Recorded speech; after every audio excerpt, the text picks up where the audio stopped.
শুভ সকাল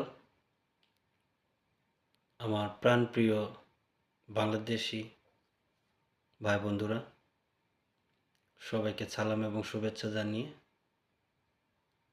শুরু করছি আজকের আলোচ্য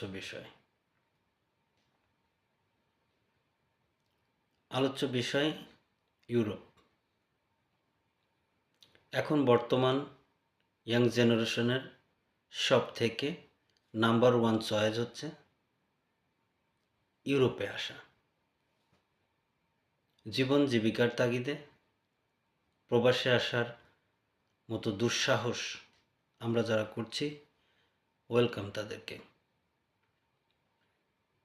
ঈশ্বরের কৃপায় আমি ইউরোপের রোমানিয়ার ভিসা পেয়ে অলরেডি রোমানিয়া 5 মাস থেকে এখন পোল্যান্ডে আছি।